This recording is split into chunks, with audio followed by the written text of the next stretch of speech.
Warahmatullahi wabarakatuh. Selamat pagi semuanya dan salam sejahtera. Mudah-mudahan Anda dalam kondisi sehat walafiat pada saat ini ya. Dan alhamdulillah syukur kepada Allah Subhanahu wa taala. Kita masih diberi nikmat sehat ya. Suara Ibu terdengar kan ya? Nanti Ibu udah ngomong panjang, toto kamu nggak dengar suara Ibu ya. Oke. Ya. Eh, Baik, untuk kita memulai dan mencicil yang kemarin ketinggalan ya, kita akan berbicara tentang peran perawat medical bedah keperawatan medical bedah ya. Jadi peran perawat medical bedah atau peran perawat keperawatan medical bedah ya gitu. Oke. Nah, apa perannya ya? Peran perawat itu apa sih kok sampai segitunya ya? Nah, peran perawat itu sebagai pemberi asuhan. Nah, ini Anda harus tahu ya, karena dia beda dengan keperawatan anak, dengan keperawatan jiwa, ya perspektifnya berbeda.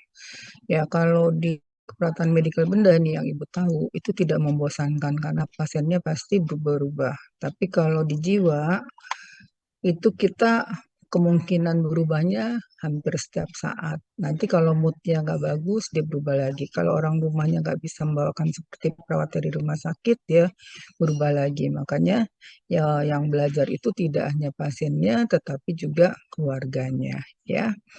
Nah, kalau perawat medikal bedah kan hanya bantu misalnya merawat pasiennya untuk tetap bersih, obatnya harus dimakan, ya kayak gitu. Dan proses penyembuhan juga terlihat secara jelas. Misalnya, paling juga kan ada standarnya tuh kalau misalnya sakit em, khusus buntu, pos operasinya seminggu juga udah sembuh, bahkan 5 hari juga udah bisa ngapa-ngapain ya. Terus operasinya juga hanya spinal anestesi melalui medula spinalis, itu contohnya kayak gitu ya. Nah, kemudian asuhan keperawatan ini dapat diberikan oleh perawat dengan memperhatikan keadaan kebutuhan dasar manusia yang dibutuhkan melalui pemberian pelayanan keperawatan dengan menggunakan proses keperawatan. Jadi kembali kita dari pengkajian, ya Anda udah belajar kan tentang KDK ya kalau nggak salah, sama teori-teorinya, kemudian penetapan diagnosa ya. Penetapan diagnosa otomatis kamu udah mengkaji secara subjektif. Kamu jangan percaya aja karena kadang-kadang pasien juga suka kolokan ya, suka memanfaatkan apalagi kalau perawatnya cantik ya, gitu. Jadi itu kita harus tanggap untuk hal yang demikian. Makanya kontrak kita garis jelas saya perawat anu sebut nama perawatnya ya, supaya dia nggak memanggil kamu misalnya dari jauh, dia ngelihat Evi, Evi gitu. Masa kamu dipanggilnya kayak manggil pembantu. Jadi kamu mau dipanggil secara profesional atau sebagai teman, sebagai pembantu, itu tergantung bagaimana kontrak awal kamu baru masuk ke ruangan. Ya, gitu. Jadi kamu akan tetap bahasanya itu bahasa profesional, yaitu Assalamualaikum, selamat siang.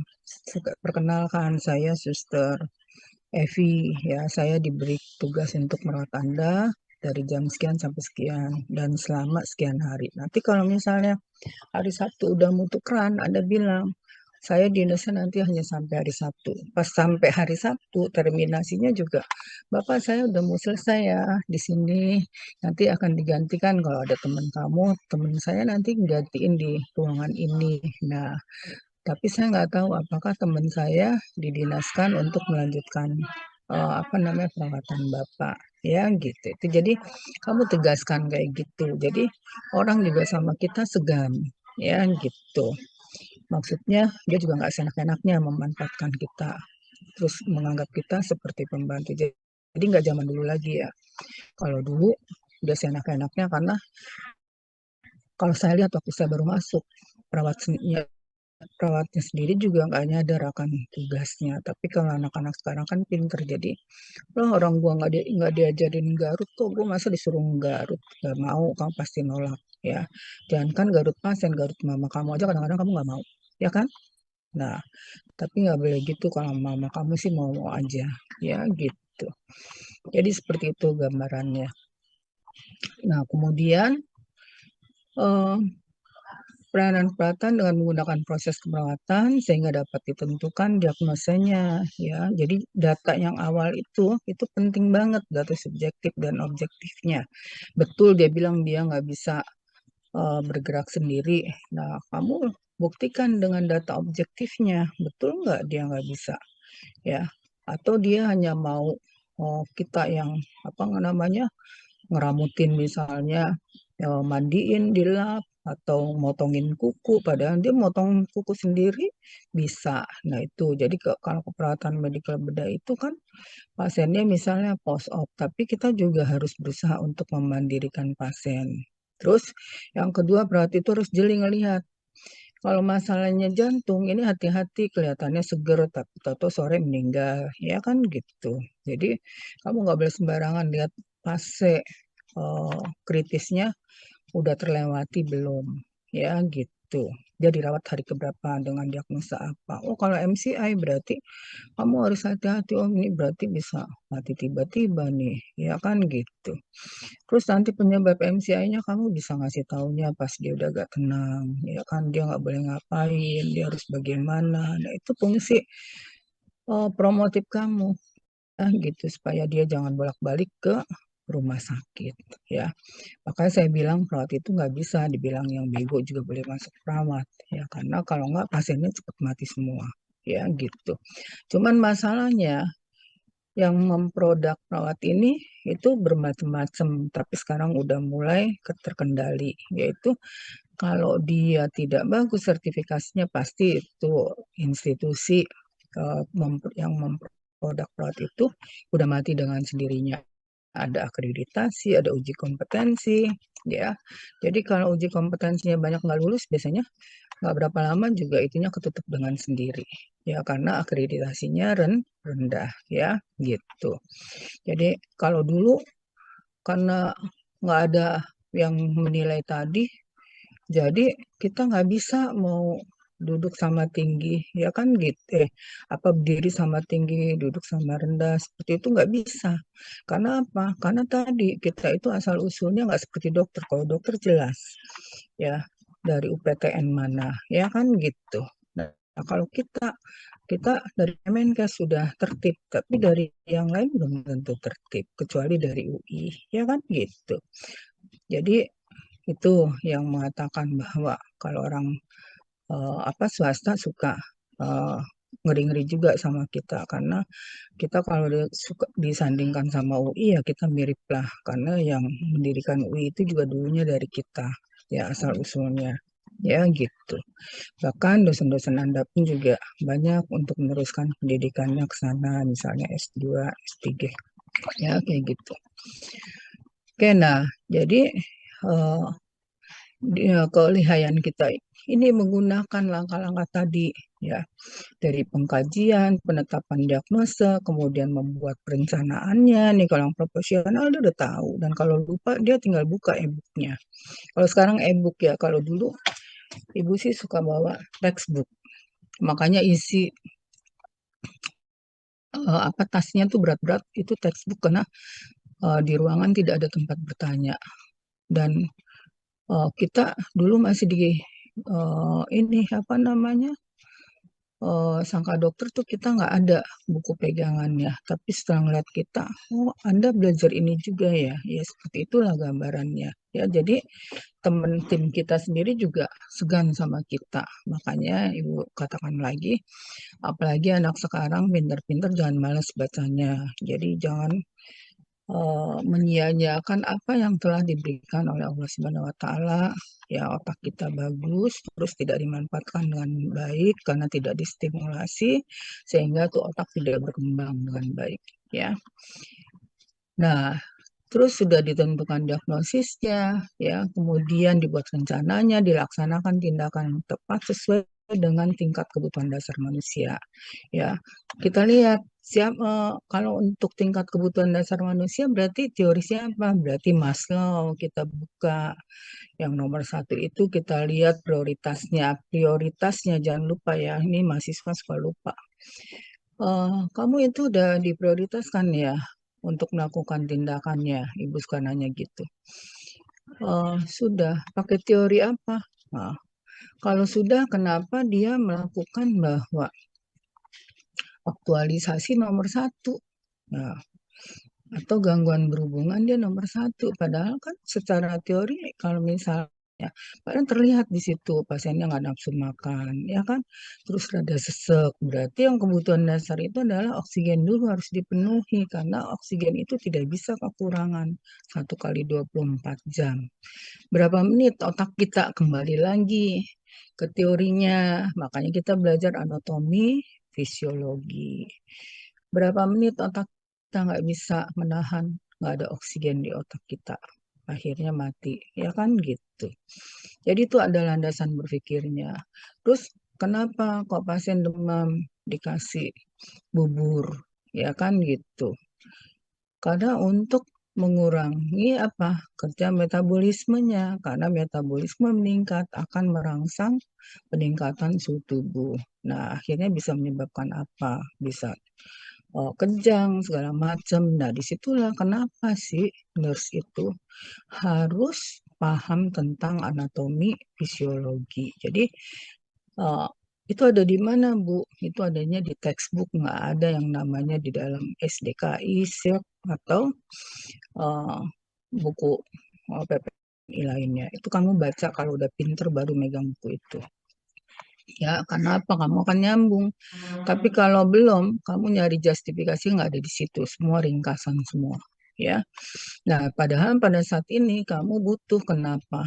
Ya, orang juga kalau dengerin kita lagi menjelaskan di rumah sakit, terperangah dia. Wah, kok dia bagus banget ya gitu. Kok dia tahu sih kalau misalnya hormon itu bisa menyebabkan metabolismenya meningkat sehingga menyebabkan kadar glukosanya meningkat ya kan gitu. Terus menyebabkan apalagi kalau glukosanya meningkat dia udah punya riwayat DM berarti aliran darahnya akan melambat ya gitu. Itu contohnya. Itu semua ada di buku textbook ya gitu. Ini bukan kasih tahu ke kamu. Jadi jangan percaya sama temen, tapi percayalah sama buku sumber. Ya gitu, jangan kata-katanya. Kamu cari buku sumber yang, oh gue mau bacaan tentang basic nutrisi. Seperti apa. Ya, anatomi fisiologinya. Nah, sehingga kamu bisa mendapatkan yang betul-betul penjelasannya itu. Ya, gitu. Kemudian setelah kamu melakukan tindakan, kamu bisa melakukan evaluasi ya tingkat perkembangannya seperti apa dari tadinya nggak mau menggerakkan tangannya bisa sampai menggerakkan tangan bisa menjadi bagus lagi ya karena mau latihan. Nah, itu kan pada pasien stroke kayak gitu. Kemudian pemberian asuhan kekuatan ini dilakukan dari yang sederhana sampai dengan yang kompleks. Jadi, kalau melihat perubahannya dari dia tidak bisa menekuk tentang tangannya sampai dia bisa apa nggak bisa apa namanya memperadukan antara jempol dengan jari telunjuknya, terus kamu melatih dia sambil obat-obatan yang diberikan secara baik, itu kan fungsi interdependen ya.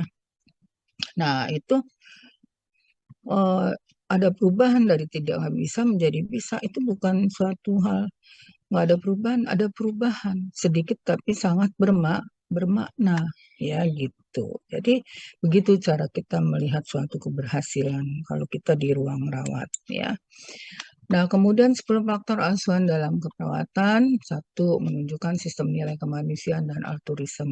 Ya, gitu. Altruism apa? Kamu browsing sana. Ya, jangan HP-nya bagus doang dipakai chat yang nggak perlu. Ya, tapi kamu cari untuk eh, cari cepat seperti eh, kamu kepengen punya HP.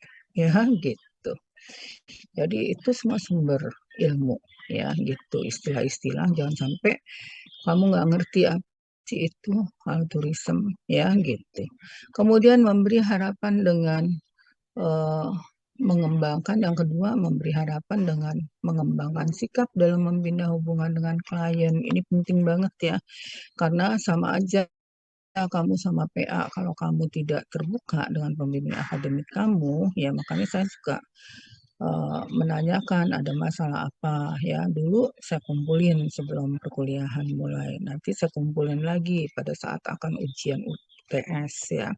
Kemudian sama akan saya kumpulkan lagi pada saat dia mau masukin UAS ya gitu. Nah sekarang ini kan kita yang pos dampak COVID itu nggak terjadi secara eh, apa namanya secara rutin ya. Jadi mahasiswa biasanya dia udah ngumpulin adik-adiknya atau adik-adiknya ngumpulin kakaknya, Kak kita rencananya mau ketemu sama Bu Neli jam sekian.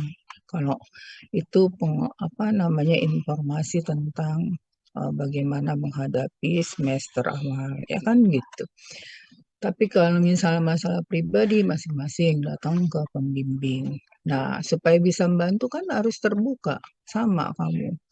Ya, kamu mengatakan kepada pasien kamu kalau merawat pasien dengan gangguan keperawatan medikal bedah, apakah dia sakit ginjal, apakah dia jantung, apakah dia apa namanya anemia, ya gitu. Aku bilang, saya di sini akan merawat Bapak mulai hari Senin sampai dengan hari Sabtu. Saya bisa membantu Bapak bila Bapak apa namanya berkomunikasi kepada saya tentang apa yang Bapak keluhkan sehingga saya bisa membantu Bapak dalam untuk mengurangi apa yang Bapak rasakan gitu. Jadi kamu bina dulu trust sama kita harus bina trust dulu sama anak PA supaya anak PA itu ya pembimbing akademik itu dia terbuka ya dia mau kemana nanti kita ngarahin ya kan dia ada hambatan dalam keuangan kita ngajarin jangan salah anak bimbingan saya ada yang pernah jadi ojek online ya gitu. Oh, dia bilang ibu saya kayaknya nggak bisa ikut ya kamu punya motor nggak punya ikut online aja tapi nanti kalau praktek jangan ditinggalin ya karena itu hanya untuk membantu kamu untuk mendapatkan uang. Jadi dia membayar uang kuliahnya dari situ. Ya ada yang jadi uh, pelayan di Kelapa Gading di Siput ya. Kebetulan saya lagi mau makan, totalnya saya lihat loh itu sih itu tuh mahasiswa aku sampai dia bilang Bu, saya hafal namanya. Ya tapi sekarang udah jadi orang hebat. Ya jadi nggak cengeng gitu loh, nggak mampus-mampusan ngarepin bapaknya yang memang tidak mampu untuk memenuhi kebutuhannya. Ya, jadi kayak gitu gambarannya. Kemudian memfasilitasi untuk optimis. Jadi ini pada pasien-pasien yang udah nggak kepengen kayak kamu sembuh, ini perawat KMB ini berusaha untuk bagaimana sih dia optimis. Contohnya pada pasien kanker itu pasti pesimis ya. Tapi kan dia harus berusaha dulu karena dia nggak berusaha mungkin dia mati kalau kankernya emang susah untuk dijangkau diobati. Ya contohnya kayak nasofaring, kalau misalnya diobatin juga dia nggak akan bertahan hidup lama, ya lebih baik mencoba aja. Nah ini kan kepinterannya. Atau kalau misalnya dia udah mencoba, dia meninggal secara bermartabat, ya gitu sudah diperhatikan oleh tim kesehatan, ya perawat khususnya. Kemudian dianya juga udah mengalami perawatan, ya gitu. Jadi dia nggak bersedih kalau menghadap Allah Subhanahu Wa Taala. Jadi kayak gitu. Karena dia udah puas karena pelayanannya bagus, ya gitu. Dan satu lagi yang memberikan harapan di dia itu dia percaya dan penuh harapan. Jadi setiap pasien itu pasti kepengen punya harapan, ya. Itu saya lihat sendiri waktu suami saya mau meninggal karena saya juga nggak nyangka itu akan meninggal ya. Saya juga masih suka bercanda melulu tiap ketemu karena penyakitnya belum jelas ya pada saat itu. Nah, itu saya bilang waktu 7 hari sebelum meninggal kita masih akan bersama kan perginya jalan-jalannya bertiga kalau hari Sabtu Minggu iya sama anak saya yang perempuan yang suka nemenin yang suka nyupir ya karena saya kalau jauh suka nggak boleh membawa oleh suami saya. Nah, ternyata di hari kedua dia mau meninggal, kita masih mau sama-sama kan, Pi ya. Kita juga nggak akan ke Cirebon karena Cirebon itu tempat anak saya, kantor notarisnya dia di situ. Nah, kita nggak akan pergi ke Cirebon kalau papi belum sembuh, ya kan gitu. Nah, ternyata di hari terakhir dia nggak ngangguk lagi, nggak kayak waktu hari masih ketujuh. Mungkin dia udah tahu rasanya, tapi dia nggak mau buat kita sedih, ya gitu. Nah, ternyata bener, malamnya dia nggak ada, ya gitu. Tapi kan dia udah puas kita layani, ya kan.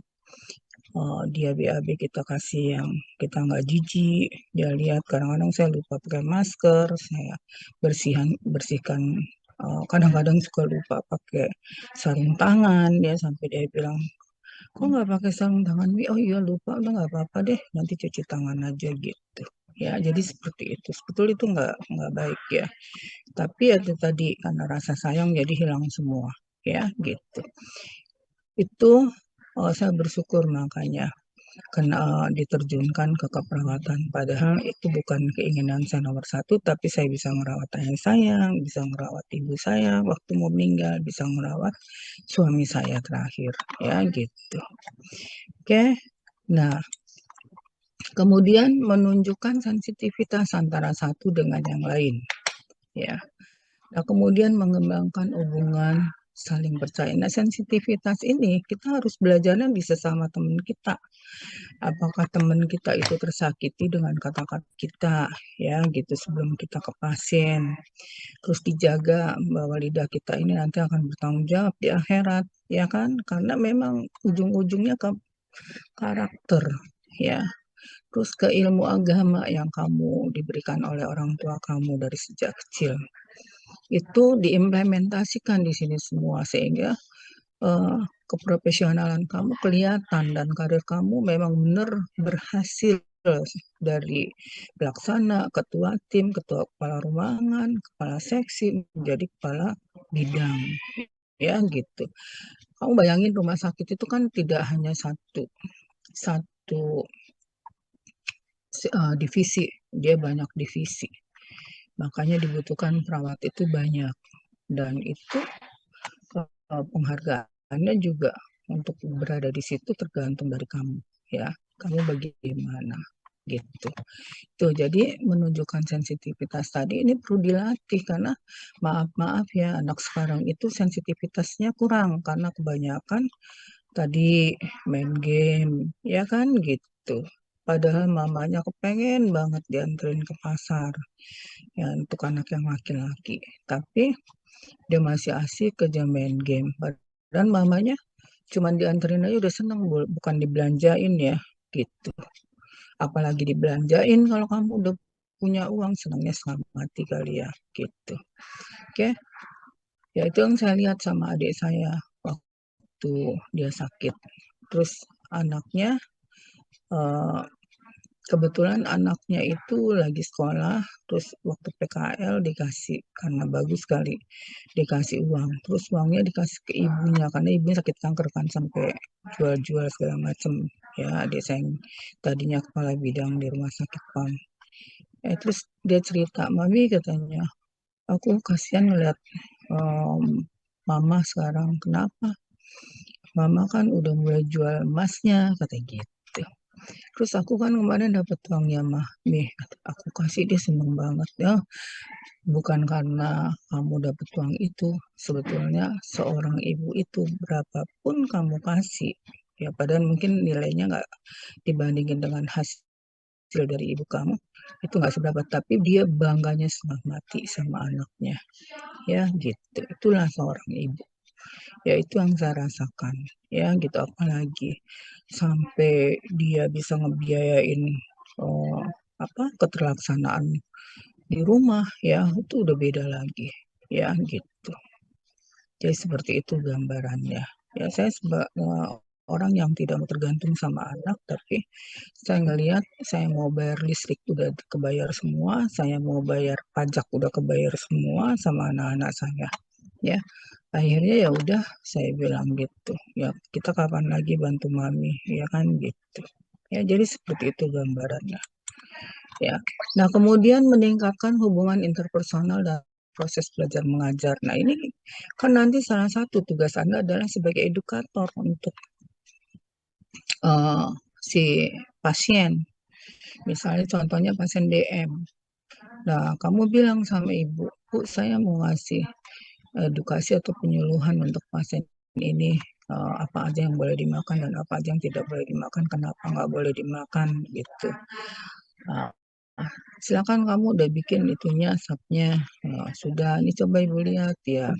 Terus itu isinya Bu, tolong dilihatin dong, udah betul belum? Ya, kita lihat. Nanti kita lihat.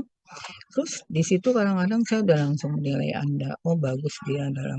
Padahal dia tuh masih konsultasi, tapi kalau udah bagus ya udah saya langsung nilai. Ya gitu. Makanya saya jarang yang namanya praktek KMB, praktek klinik yang harganya 3 SKS ya. KMB 1 atau KMB 2 itu jarang. Kayaknya saya nggak pernah masih di bawah 4 ya gitu. Karena saya lihat uh, logbooknya udah diisi lengkap, terus uh, perencanaan dia udah lengkap untuk tindakan, ya. Kayaknya dari udah diisi gitu aja, apalagi sampai dia mampu melaksanakan, ya gitu udah bagus banget, ya. Yang penting dia tidak bohong, ya jujur dia kerjain sendiri, bukan dikerjain oleh orang lain, ya gitu. Kemudian memberi support, ya support, perlindungan, koreksi mental, sosial-kultural, dan lingkungan spiritual. Nih, support ini pada orang yang dirawat dengan kasus KMB ini penting banget.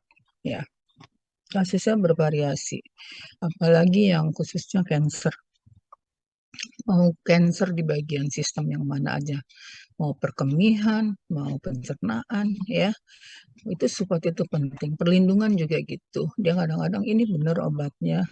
Iya, kok banyak amat dijelasin satu-satu. Kemudian koreksi mental. Ibu kok kelihatannya sedih, ya kan? Bu, apa yang ibu rasakan saat ini? Ibu cerita aja, ya kan gitu. Nanti dia cerita, ya apa-apa. Nanti kita ngasih, ternyata dia kangen sama anaknya. Karena selama dirawat, dia tidak pernah dibesuk. Ya, anaknya sibuk cari uang. Ya, itu. Ada yang kayak begitu. Nah, kamu, ibu punya nomor HP-nya nggak? Gitu. Nah, nanti kamu bantu ngontak anaknya. Ya kan? Gitu. Nah, kemudian membantu dalam pemenuhan kebutuhan dasar manusia. Nih, kalau orang yang katanya lumpuh sebelah kan, ada pasien stroke. Nah, berarti kamu udah lihat dulu betul nggak disuruh ngangkat tangannya bisa, ngangkat badannya naik ke atas bisa nggak? Aku nggak bisa. Kalau nggak bisa, didudukin juga nggak bisa. Artinya kamu membantu dia untuk disuapin, ya gitu. Oh, kalau nggak bisa menelan juga, karena setiap dia menelan, dia kayak orang cekek, ya berarti Anda pasang NGT, ya gitu. Nah, kemudian melibatkan eksistensi fenomena aspek spiritual. Nah, spiritual tadi penting banget ya, gitu. Jadi pada saat pasien yang terminal ya atau yang nggak terminal ini dikasih tahu bahwa kesembuhan itu bukan hanya karena obat, tapi karena yang di atas melalui obat yang dia minum. Ya kan gitu. Jadi jangan sampai itu kan obatnya udah diminum Bu pasti sembuh enggak, tapi tetap dia disuruh berdoa bahwa semua itu Allah yang eh, menghendakinya ya gitu. Jadi seperti itu gambarannya, jangan salah. Nanti kamu bilang lagi sama orang yang cancer, nanti juga sembuh, totalnya sore meninggal. Ya, atau pada pasien dengan kardio, yang tadi khususnya MCI atau gagal jantung. Karena kamu nggak dia kelihatannya bagus, totalnya kamu suruh BAB sendiri, totalnya pulangnya dia hanya jatuh di kamar mandi. Ya, kelihatannya jatuh di kamar mandi, padahal jantungnya udah nggak berdetak lagi jadi jatuh gitu, itu contohnya. Jadi ini yang sensitivitas itu sudah kamu bisa rasakan pas kamu masuk ke keperawatan medical bedah ya gitu. Hati-hati, bukan pasiennya apa tuh namanya manja, tapi emang dia perlu ya diperhatikan, hati-hati untuk melakukan perawatannya. Nah, kemudian kekuatan dalam asuhannya seperti apa? Satu, aspek transformasi. Ya, dalam asuhan itu diharapkan eh, kita harus kuat dalam aspek transformasi. Transformasi di sini maksudnya perawat membantu klien dan mengontrol perasaannya dan berpartisipasi aktif dalam asuhan. Ya, gitu. Jadi kita tahu kondisi dia seperti apa, ya gitu. Jangan kita yang menganggap dia sama semua, setiap orang kasusnya sama DM tapi responnya Pak beda-beda. Kalau yang satu mungkin karena biasa susah jadi nggak dirasakan, luka yang nggak sembuh-sembuh, tapi kalau yang satu baru karena manja, ya kan, nggak ngapa-ngapain mungkin di rumahnya, baru dipegang sedikit mau ganti balutan, udah ngejerit-jerit. Nah itu berarti kita pendekatannya berbeda antara satu dengan yang lain, ya. Kemudian integrasi asuhan. Nih, mengintegrasikan ini kurang M nanti Ibu tambahin baru Ibu kirim ke kamu. Mengintegrasikan individu ke dalam sosialnya. Jadi walaupun dia sakit ya, dia tetap karena biasa dia aktif di pengajian kalau ibu-ibu atau bapak-bapak di gangnya ada teman main caturnya ya diinfokan itu melalui yang besuk ya supaya dia juga seneng ya gitu. Kemudian aspek pembelaan ya gitu. Kemudian aspek penyembuhan, membantu klien memilih support sosial, emosional, spiritual. Kita ngajarin ya justru kita eh, pada saat susah dan senang selalu aspek spiritual ini diimplementasikan ya diingatkan misalnya di agama Islam gampang kalau kita sama-sama agama Islam tapi kalau Kristen mahasiswa yang Kristen yang menghadapi jadi jangan sampai salah dalam memberikan informasi apalagi yang pasien-pasien terminal ya gitu kalau orang Muslim kan mungkin disuruh ucapin istighfar, kalimat tauhid, ya kan gitu, supaya dia diingatkan kembali gitu. Ya kan kita nggak tahu dia matinya kapan, ya gitu. Karena kadang-kadang pasien itu juga suka nipu ya, kelihatannya sehat, taunya sore udah nggak ada, atau malam udah nggak ada, ya gitu. Kayak dulu saya pernah di ruangan, dia cerita tentang ketidakpuasannya terhadap perawat.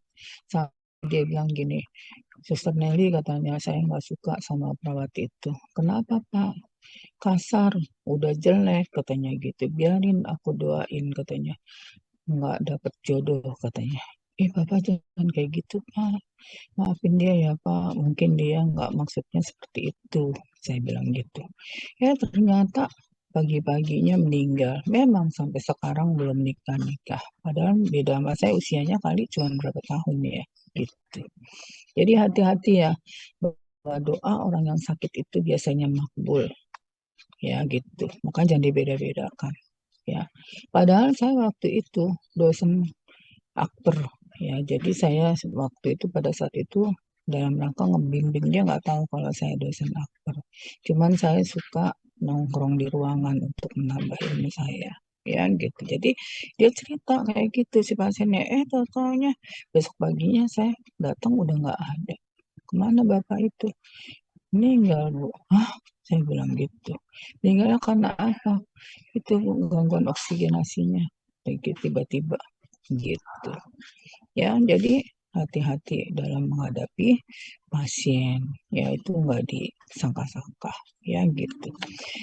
Nah, itu contoh nyata. Jadi, cuman yang Ibu akan ingatkan ke Anda bahwa doa orang yang eh, kurang, misalnya orang miskin, ya, sama doa orang yang eh, sakit itu doanya makbul banget. Jadi hati-hati kalau bicara ya gitu. Jaga perasaannya. Nah, kemudian pemecahan masalah dengan metode ilmiah. Nah, ini kalau Anda perawat KMB bisa aja Anda melakukan penelitian yang spesialisnya ya, spesialis KMB atau S2 ya. S2 keperawatan misalnya. Nah, kamu bisa melakukan ini yang melakukan meneliti hal-hal yang ada di sana ya. Sebetulnya ibu juga kepengen menelitinya di rumah sakit, cuman bayar etikanya aja mahal. Kemudian ngambil data aja bayar sampai 5 juta ya gitu. Jadi makanya saya larinya kalau meneliti itu eh, di masyarakat ya gitu. Karena uangnya nggak cukup kalau misalnya ngikutin di situ. Oke. Nah, sekarang peran perawat seperti apa? Nah, peran perawat ada yang sebagai advokat, nih pembela bagi kliennya. Jadi ingat, pada saat pasiennya dapat obat, terus bukannya dia sakitnya hilang, malah tambah sakit. Kamu sebagai pembela bagi pasien kamu, kamu bilang sama dokternya, dok, itu dokter kayaknya pasiennya tambah sakit dok dikasih obat itu. Nah, nanti dokternya, masa sih katanya, iya, padahal itu udah dipakai 3 kali. Ya, saya tadinya menginformasikan lagi proses adaptasi obat, ternyata udah 3 kali makan masih kayak gitu. Ya, gitu. Jadi, kamu bisa menginformasikan itu dan menginformasikan apa yang dikeluhkan oleh pasiennya supaya si dokternya bisa langsung melakukan observasi atau pemeriksaan fisik nyata ya gitu. Peran sebagai edukator, nah ini ya tadi yang ibu bilang, jadi kenapa dia sampai dapat uh, orang DM sampai masuk rumah sakit berulang, kamu udah curiga, makanya ibu sekarang nanya, uh, dia sejak kapan DM-nya, udah setahun yang lalu, kenapa kok bisa masuk. Terus kamu nggak mengkaji, ibu kira-kira kan kamu mengkajinya begini, ibu kira-kira ibu habis makan apa ya kok bisa masuk ke rumah sakit, ya kan gitu. Iya, saya kan itu katanya, oh, minum teh manisnya rajin banget katanya, sama makan-makan kue yang manis-manis karena emang saya lagi nggak nafsu makan ya gitu. Nah, jadi hal yang demikian, nah itu udah satu tanda atau warning untuk kamu. Oh, berarti dia lupa nih, perlu diingetin. Jadi itu satu, ya kan? eh, Dia punya pengetahuan tapi dia kurang paham di dalam untuk mengimplementasikannya ya dalam berbagai situasi. Jadi itu kamu harus melakukan edukasi kembali. Berarti isinya apa ya yang mau saya edukasikan? Nah, kamu kembalinya kemana? Ke textbook. Makanya kalau kita pintar bahasa Inggris ya, kalau saya hanya pasif bisanya. Ya, kalau apa namanya conversation tuh anak saya suka nganawain karena bahasa saya nggak bagus ya gitu. Nah, kalau anak saya kan kadang-kadang kerjasamanya dengan Singapura, dengan Thailand ya gitu. Jadi ya kalau yang nomor satu dengan India ya. Jadi mereka udah biasa. Tapi kalau dia dengar saya berbahasa Inggris suka ketawa ya gitu. Makanya Mami tuh hebat di dalam menerjemahkan, tapi Mami gak bagus itunya. Iya kan udah diambil kamu, ya kan gitu. Saya suka bercandain gitu, ya. Nah, jadi seperti itu gambarannya, ya. Jadi usahakanlah di masih ada waktu untuk belajar bahasa Inggris secara online mandiri, ya, murah meriah. Tapi kamu keluar dari sini, uh, walaupun kamu nggak kelas internasional, tapi kamu misalnya ada kesempatan udah siap untuk diterbangkan, baik itu ke Qatar, baik itu ke Belanda atau ke Jerman ya gitu. Sayang masih muda, kalau ibu jadi seperti kamu aja, ibu masih pengen kayak gitu ya, mencari pengalaman dan mencari itu cuan ya kan gitu. Nah di sana orang menghargai kita masih tinggi. Di sini gue udah tinggi, tapi nggak tinggi di sana dan pengalamannya juga seru di sana. Ya kayak di Qatar. Ya, ya itu Bu Miski salah satunya alumni dari perawat yang pernah di Arab Saudi. Karena beliau itu S1-nya S1 keperawatan. Ya, gitu. Oke. Nah, kemudian perawat memberi informasi dan meningkatkan perubahan perilaku klien. ya gitu. Ini bagaimana nih, makanya ngomongnya juga supaya dia bisa berubah dari hati ke hati, ya. Dan harus bisa meyakinkan. Jadi jangan kamu lagi ngejelasin tapi mata kamu kemana-mana, mata kamu fokus ke pasien kamu, ya gitu. Menunjukkan kesungguhan kamu bahwa kalau dia nggak eh, fokus pada dietnya maka akan terjadi apa itu diinformasikan secara nyata, ya gitu.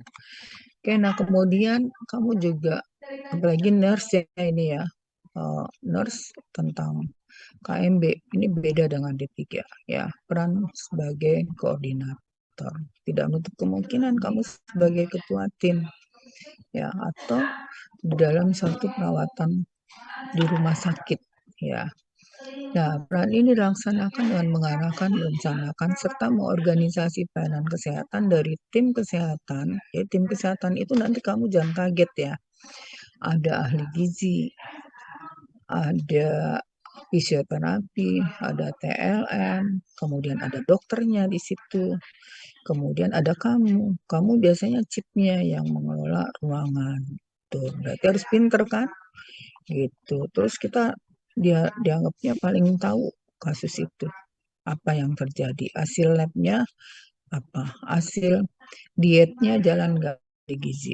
Nah, kemudian nggak jalan kenapa? Itu perawat yang menginformasikan. Itu hebatnya perawat. Ya, gitu. Jadi, dari tim kesehatan sehingga pemberian pelayanan kesehatan dapat terarah serta sesuai dengan kebutuhan klien. Ini nggak gampang loh jadi proses ini. Makanya kamu di sini dilatih jadi ketua kelas, kemudian sipen. Itu tujuannya adalah bagaimana kalau kamu memimpin sesuatu. Ya, ya jadi seperti itu. Gitu. Don ya. Ya. Nah, jadi seperti itu gambarannya ya, gitu. Jadi asik kan jadi perawat ya, ibu aja yang tadinya nggak begitu suka jadi suka ya, karena ya itu tadi banyak pengalamannya. Di rumah sakit kita dipakai orang, di rumah kita juga bisa mengatur keluarga kita dengan baik ya gitu. Beda sekali antara yang perawat dan tidak perawat. Kalau yang perawat jam 4 udah bangun, anaknya mau sekolah udah nyiapin bekalnya masing-masing. Ya saya dulu waktu anak saya masih kecil-kecil jam 4 bangun nanya malamnya, kamu mau bawa apa besok? Mie goreng. Aku mau bawa nasi goreng. Ya jadi ada anak tiga macam tuh. Terus satu anak bawa dua bekal. Jadi dua tempat sama airnya termos. Ya gitu. Jadi seperti itu gambarannya. Jadi dia udah tertata dengan baik dibandingkan dengan profesi yang lain. Saya lihat tuh antara kakak saya yang notaris dengan yang akuntan itu gaya hidupnya mereka berbeda, bangunnya juga berbeda, keagamaannya juga berbeda, ya gitu. Jadi maksudnya ketaatannya ya, kalau kita ngelihat orang mati dulu jadi kita gue takut juga ya gitu. Kayak saya kan magang di ICU-nya lama sehingga ngelihat orang sakratul maut itu ya Allah, di situ saya tahu bahwa mati itu kita nggak bawa apa-apa, cuman bekal kebaikan tadi ya, ibadah ya. Perawatan itu adalah salah satu ibadah yang menghasilkan uang ya gitu. Kita nggak minta tapi kita biasanya suka tiba-tiba ada aja ya gitu. Oke, nah tujuan perawat sebagai koordinator apa? Untuk memenuhi asuhan kesehatan secara efektif. Kenapa dibilang kesehatan? Karena asuhan itu terdiri dari dokter, perawat, TLN, fisioterapi, ahli gizi. Ya, ada administrasi juga, administrator ya yang mengurus surat-surat pembayaran. Kemudian secara efektif, efisien, dan menguntungkan. Kalau sekarang ada standarnya. Kalau misalnya dia usus buntu operasi, itu berapa hari? 3 hari udah pulang. Makanya BPJS hari ketiga itu biasa pasien disuruh memperpanjang rujukan lagi kalau belum selesai. Ya, gitu hebatnya sekarang. Pengaturan waktu dan seluruh aktivitas atau penanganan pada klien gitu. Ya, jadi satu orang dikasih berapa pasien, misalnya 4 atau 5. Nah, 5 itu dari pagi sampai siang dia harus bertanggung jawab terhadap pasien itu. Jadi kalau operan dia tahu kondisi pasien itu seperti apa gitu. Jadi nggak ada istilahnya yang mengatakan bahwa tidak tahu ya gitu. Kemudian menggunakan keterampilan perawat untuk merencanakan ya. Itu hebatnya yang saya bilang perencanaannya seorang perawat itu hebat banget ya gitu. Mengorganisasikan, kemudian mengarahkan, mengontrol, merencanakan itu seperti kita aja baru datang nih, kayak ibu baru datang, oh apel pagi, habis ini ngajak di sini, habis itu ini, terus habis ini memperbaiki proposal pengamas misalnya, terus habis ini urusan bisnis, lihat kantin segala macam kayak gitu. Jadi seperti itu, udah tertata hebatnya seorang perawat itu. Mengorganisasikan, kemudian mengarahkan, kemudian mengontrol. Mengontrol itu penting banget. Apa yang sudah kita lakukan pada pasien kita, jangan-jangan kita masukin obat pasiennya keblenger, ya kan gitu. Nah, kalau kamu rajin, pinter kontrolnya, bahwa efek samping dari obat ini apa, ya, pasien aman, nggak akan masuk sampai ke ICU, cukup di ruang rawat saja, ya gitu. Oke. Nah, kemudian peran sebagai kolaborator. Nah, ini peran di sini dilakukan karena perawat bekerja melalui tim ya kesehatan yang terdiri dari dokter, fisioterapi, ahli gizi dan lain-lain ya, berupaya mengidentifikasi pelayanan keperawatan yang diperlukan termasuk diskusi atau tukar pendapat. Jadi biasanya ini perawat yang punya ruangan itu eh, melakukan siang klinik bersama dokter, fisioterapis, dan ahli gizi yang terlibat. Ya, jadi orang-orang yang terlibat, termasuk TLM-nya, ya gitu.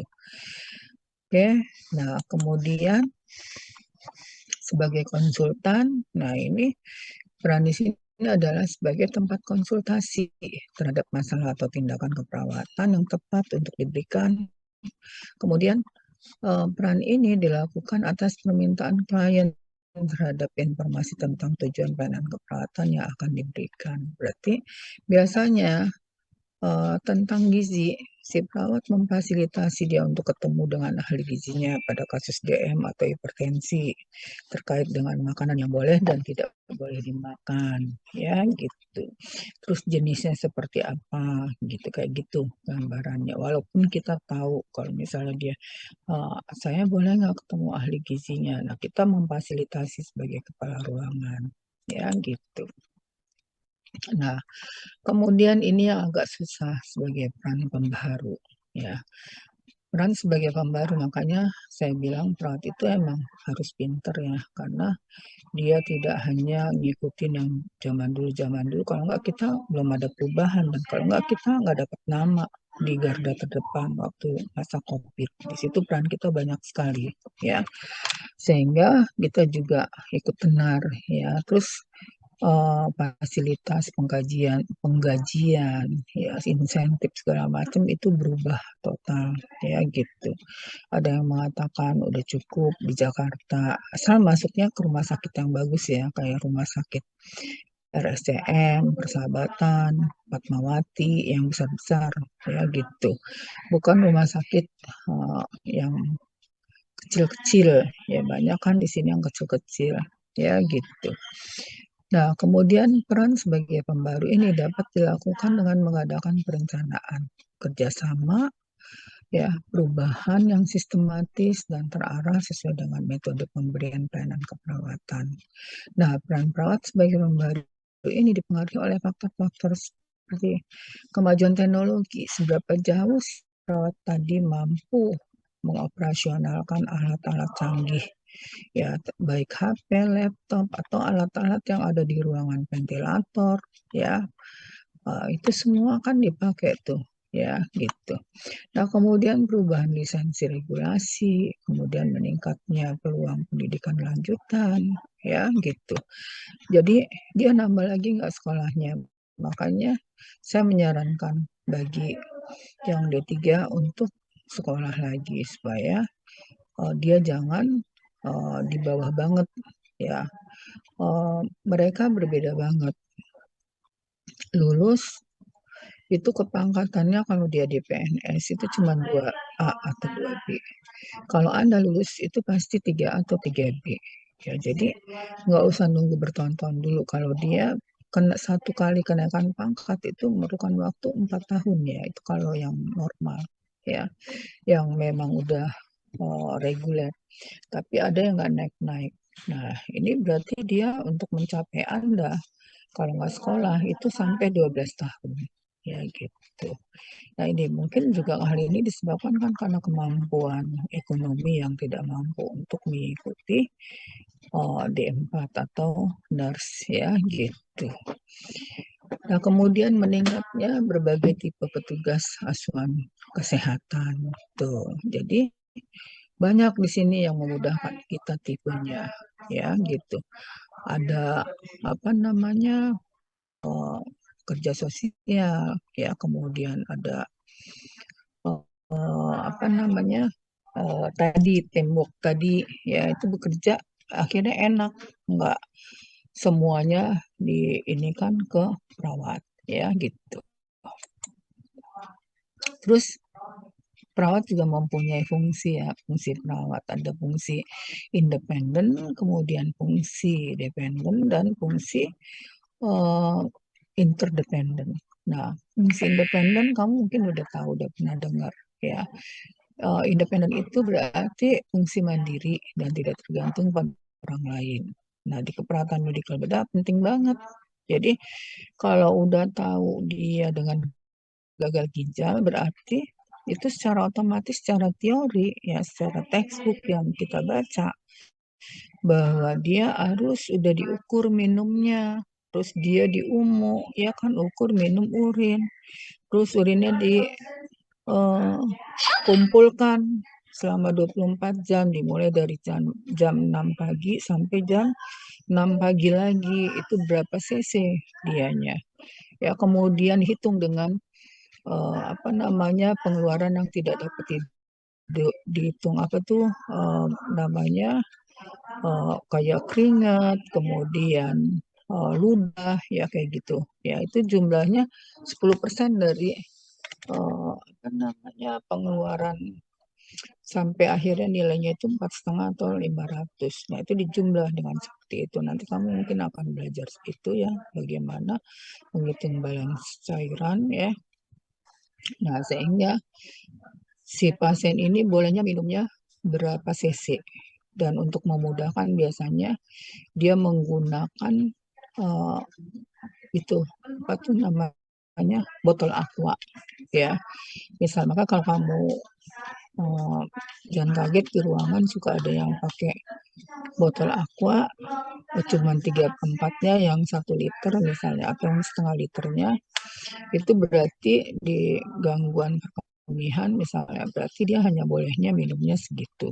Ada yang cuman botol kecil sampai malam itu dia hanya minum setengah botol kecil ya, itu tuh yang udah gagal ginjal yang apa end stage kali ya, yang udah tidak bisa berfungsi. Jadi dia mengeluarkannya dengan melakukan hemodialisa ya, seperti itu gambarannya ya. Jadi seperti itu gambarannya, enakan ya, ilmunya banyak ya. Nah dilakukan secara sendiri dengan keputusan sendiri dalam melakukan tindakan dalam rangka memenuhi kebutuhan dasar manusia seperti kebutuhan fisiologis, kebutuhan oksigenasi, cairan, yaitu yang namanya fisiologis itu. Kalau di Maslow ya nomor 1 itu. Jadi fisiologis itu oksigenasi, cairan, dan elektrolit. Ya. Kemudian pemenuhan kebutuhan nutrisi, pemenuhan kebutuhan aktivitas, dan lain-lain. Ya, pemenuhan kebutuhan keamanan. Nah ini kan kalau keamanan masang seatbelt kan kamu nggak perlu nanya lagi. Kamu lihat pasiennya gelisah, udah langsung kamu pasang. Ya, kemudian dia kedinginan, kamu berikan itu ya kan penghangat. Pemenuhan kebutuhan cinta mencintai, ini contohnya kamu bisa melihat dia kok sedih kelihatannya, kenapa tadi, oh dia lagi kangen sama anaknya ya kan, terus kita mencoba menghubungi keluarganya. Pemenuhan kebutuhan harga diri dan aktualisasi diri. Jangan salah loh, orang sakit itu masih butuh harga diri. Jadi kalau lagi bersihin bagian bawahnya, kamu bilang maaf Bu, ini saya bersihkan dulu ya Pak, gitu ya. Nah, kemudian fungsi dependen. Nah, ini merupakan fungsi perawat dalam melaksanakan kegiatannya atas pesan atau instruksi dari perawat lain. Jadi delegasi nih, ya sehingga sebagai tindakan pelimpahan tugas yang diberikan, ya. Nah, hal ini biasanya dilakukan oleh perawat spesialis kepada perawat umum. Tuh, karena kan eh, perawat medikal bedah itu dia dikatakan perawat medikal bedah kalau dia sudah menyelesaikan S2 keperawatan tadi spesialis bedah ya, atau dari perawat primer ya ke perawat pelaksana nih pelimpahan tugasnya ya gitu. Jadi seperti itu gambarannya. Nah, kemudian fungsi interdependen di sini. Fungsi ini dilakukan dalam kelompok tim yang bersifat saling ketergantungan ya. Nah, di antara tim satu dengan lainnya, fungsi ini dapat terjadi apabila bentuk pelayanan membutuhkan kerjasama tim. Nah, ini sering kita melakukan ya dalam pemberian pelayanan seperti dalam memberikan asuhan keperawatan pada penderita mempunyai penyakit kompleks. Jadi di situ udah hadir ada mungkin ada dokter gastronya, ada dokter ginjalnya, ada perawatnya, terus kemudian ada ahli gizinya ya gitu. Ada fisioterapinya, itu membahas satu kasus ya gitu. Nah, ini tidak dapat diatasi dengan tim perawat saja, melainkan juga dari dokter ataupun tim lainnya, seperti dokter dalam memberikan tanda pengobatan yang bekerja sama dengan perawat dalam pemantauan. Jadi kita dokter mempunyai kewenangan ngasih obat, kita wajib tahu reaksi obatnya, efek obatnya itu akan muncul setelah diminum apa. Jadi pada saat pasiennya mengeluh, kita bisa menenangkan si pasien tadi. Ya, terus kita juga bisa memantau apa yang terjadi pada pasien tadi sehingga kita nggak terkaget-kaget. Tuh, makanya ibu bilang kalau jadi perawat itu nggak bisa kalau bodoh ya gitu. Nah, terakhir ini referensi yang digunakan ya semoga apa namanya bisa dipahamin untuk uh, peran perawat medikal bedah ya keperawatan pada keperawatan medikal bedah ya gitu. Dan nanti ini akan saya satu lagi, ini saya stop dulu ya.